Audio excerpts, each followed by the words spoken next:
میرے مولا حسین فرماتے ہیں مجھے وہ گھر اچھے لگتے ہیں جہاں رباب اور سکینہ نامی عورتیں ہوتی ہیں۔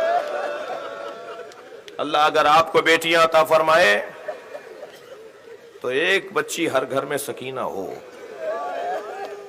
جس گھر میں سکینہ ہوتی ہے وہاں خود بخود حسین ہوتے ہیں۔ جس گھر میں رباب ہوتی ہیں بڑا جگر ہے ان بیویوں کا، بڑا حوصلہ ہے جناب رباب اور رباب جیسی ماؤں کا۔ مگر عزاداروں، میں نے کل کی مجلس میں کہا تھا 9 مائیں ہیں جنہوں نے کربلا میں اپنے بچوں کے لاشیں دیکھے ہیں۔ ان 9 ماؤں میں ایک ماں جناب رباب ہے۔ جب کبھی کربلا میں حسین کی قربانی کو یاد کریں تو جناب رباب کو ضرور یاد کیا کریں۔ میرے ایک ہندوستان کے ملنے والے میرے دوست مولانا فرما رہے تھے کہ بنارس میں ان کے گھر سے، ان کے امام بارگاہ سے جلوس نکل کر کربلا جاتا ہے۔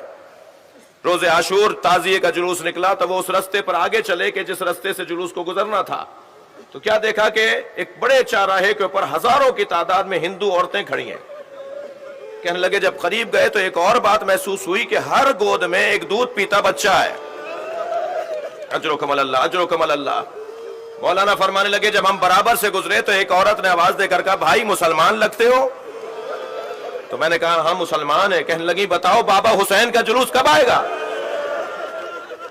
تو مولانا نے کہا میں نے پوچھا کہ تمہیں بابا حسین کے جلوس کا انتظار کیوں ہے، سنیں گے؟ تو ان میں سے ایک عورت نے کہا تمہیں نہیں پتا آج حسین کا بچہ بھوکا مارا گیا تھا، ہم آج اپنے بچوں کو دودھ نہیں پلاتے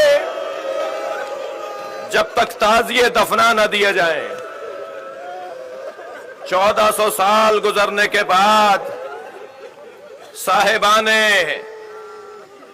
احساس کے ہاں یہ جذبہ پایا جاتا ہے۔ مجھ سے ایک صاحب کہنے لگے مولانا اشرع علم میں بعض گھروں میں مچھلی نہیں تلی جاتی، کوئی شرعی مسئلہ ہے مچھلی نہ کھانا؟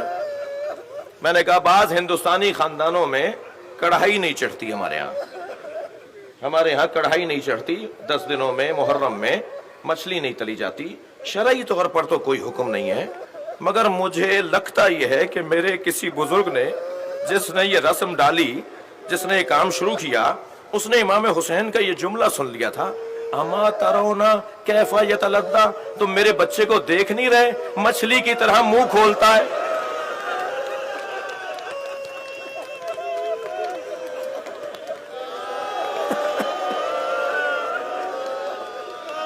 جب مچھلی مرنے لگتی ہے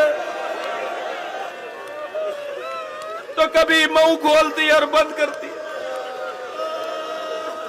میرا یہ بچہ کچھ دیر میں مر جائے گا۔ اجرکم اللہ، آپ کی آوازیں بلند ہیں، اللہ آپ کو اس کا ثواب عطا فرمائے۔ بڑا جگر ہے جناب رباب کا۔ 2 کمائیاں تھیں جناب رباب کے پاس، ایک سکینہ، ایک علی اصغر۔ ایک کو اجلا سا کرتا پہنا کر امام حسین کی گود میں دے دیا، اور انیس لکھتے ہیں کہ جب حسین ابن علی نے اپنے بچے کو گود میں لیا تو بنا کر شکل مجاہد کی لے چلے شبیر، الٹ دیا علی اصغر کی آستینوں کو۔ اے میرے لال تم بھی تو مجاہد ہو۔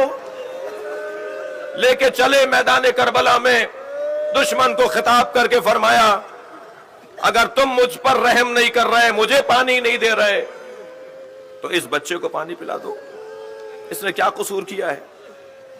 جب دیکھا کہ جواب نہیں آیا تو امام نے زمین پر لٹا دیا، 2 قدم پیچھے آ گئے، فرمایا تم میں سے کوئی آئے اور اسے پانی پلا دے۔ جب یہ بات بھی امام حسین کی نہیں سنی، امام نے اپنے بچے کو گود میں لیا اور میرے مولا نے فریادیں کرنا شروع کی۔ یہ وہی فریاد ہے کہ جب پلٹے ہیں تو جناب سکینہ سے کہا جب کوئی چاہنے والا ملے، جب وطن جاؤ جب کوئی چاہنے والا ملے تو انہیں کچھ باتوں میں سے ایک بات مولا نے جو فرمائی، یہ ضرور کہنا کہ اپنے مولا کو یاد کیا کرو جب پیاس لگے۔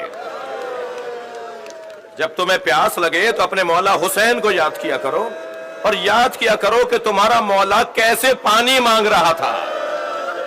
اللہ اکبر۔ عزادارو، جب میرے مولا نے بچے کو آگے بڑھایا، یزیدی لشکر میں کوہرام بپا ہو گیا۔ آواز آئی پسر ساتھ کی، اے حرملا حسین کے کلام کو قطع کر دے۔